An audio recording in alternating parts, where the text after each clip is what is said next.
The nature of assumption. People, we have all been the subject of it, and we have all been a part of being the source of it. The nature of assumption. Now, I'm not bringing it back to that old school BS when you assume, make an ass out of you, ass out of me. That shit is played, it's corny. Let's get to the real deal part of it. Okay, so I'm gonna give you a scenario. Scenario one. I'm leaving my apartment. You see me leaving, fixing my clothes, whatever. You may be buttoning up my shirt, whatever, doing whatever. You see a female come up behind me, doing the same thing. You coming from wherever you coming from, whoever you are, if you know me, whether you don't know me, whatever. You assuming, you thinking that you know me. The first thing, the place your mind is gonna go to is, I wonder what they was doing this time of day in the daylight, fixing their clothes, all disheveled. They must have been getting it. Till later on, you find out that as a fitness coach, I train people at my home because I have gym equipment in my home. Now I would move my camera this way so you can see it, but we ain't getting into that right now. But the nature of assumption takes most people to the easiest portion of it to fathom. The easiest portion of it is to always assume to the negative side. Then give the benefit of the doubt to the positive side. Okay?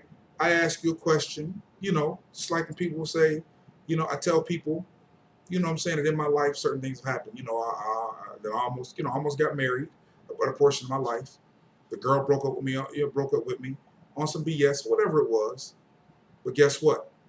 You know what the first thing people say? What did you do? If you ask a female, what did you do? You ask a guy, what happened? So I don't know whether historically, yeah, that the gender pool causes us to react certain ways based on what drives us. Since a lot of women are driven by emotion, and women tend to stick together no matter which way it goes. They ain't even got to know the chick a lot of times for them to stick with her first.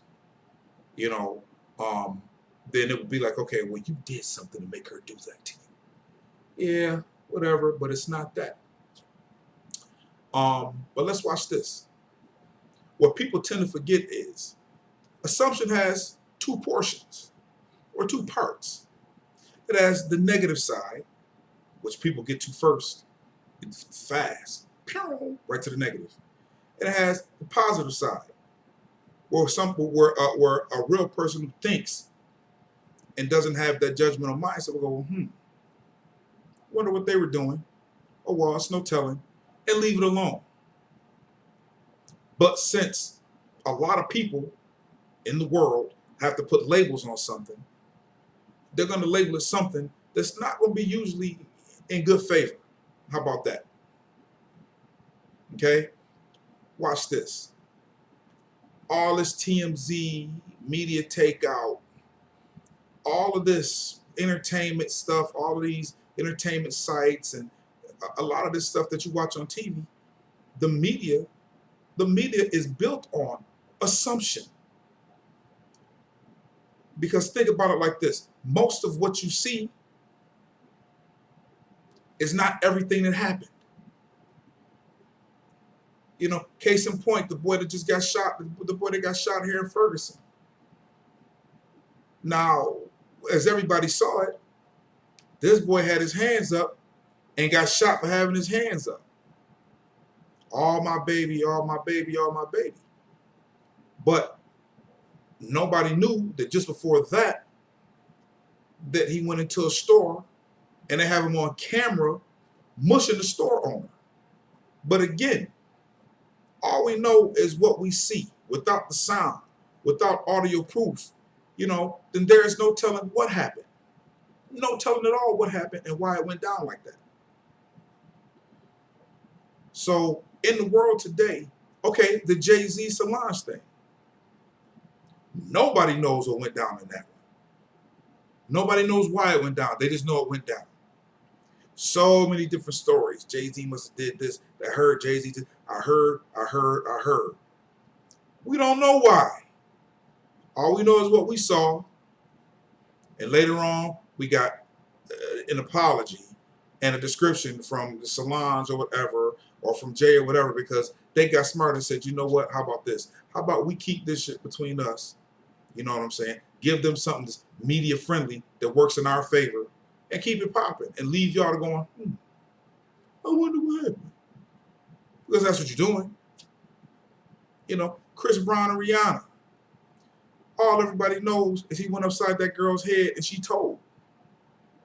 He went upside that girl's head and she told. What got him there? Nobody knows that part. Did she hit him first? You know, she is trendy. You know, she is, you know, again, a black girl. And black women, we all know they don't go along peacefully when it comes to anything they feel like they feel indifferent about. And they definitely believe that if they can get at your footwork, that a perfect example. Any woman that knows me, even though a lot of people that don't know me, they see this big brute right here, you know, 230-pound man, blah, blah, blah, whatever. You know, I wouldn't mess with him maybe because he might go upside my head. But the women that know me know I wouldn't lay a hand on him. So you know what happens? They talk to me crazy. You know, but again, you would assume that because of what you see, just like judging the book by its cover. You know, you look at me and you know what I tell you and what you might think you see. But a lot of people don't know, you know what I'm saying, you know, just work-wise. I'm definitely the classic, don't judge a book by its cover.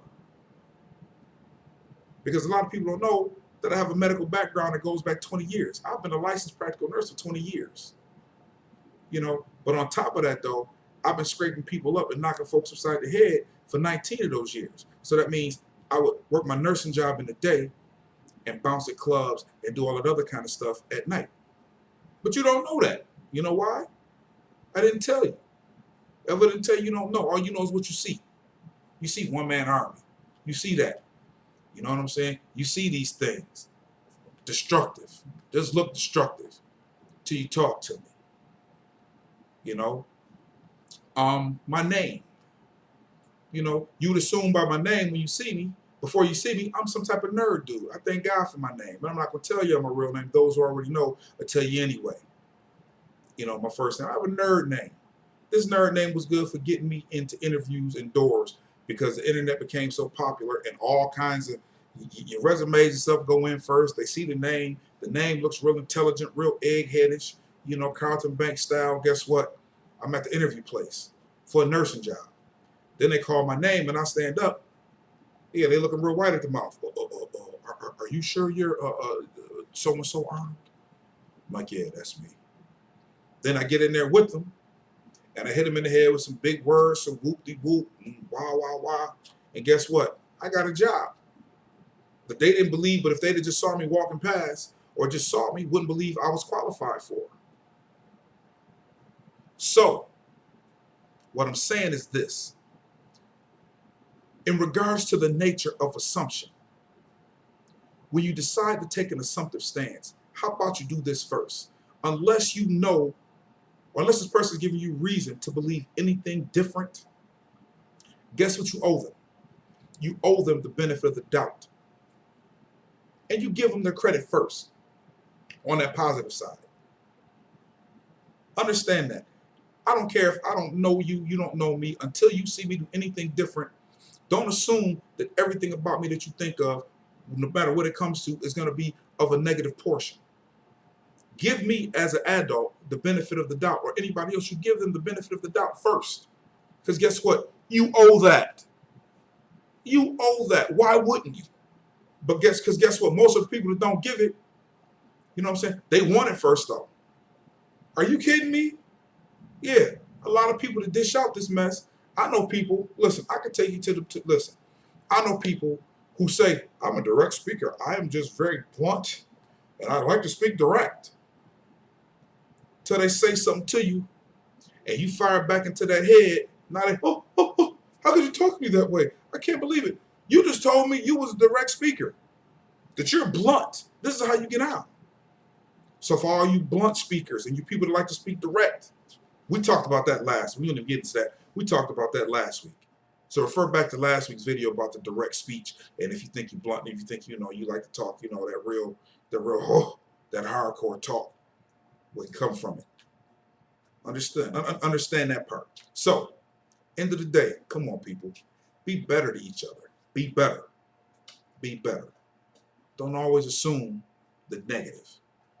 Give people the benefit of the doubt first. The benefit of the doubt first. Until you have reason to do otherwise. All right? Okay, YouTubers, do me a favor. Hit that like. Act like you like me. Comment, subscribe. Guess what? Keep it full grown. I'm out.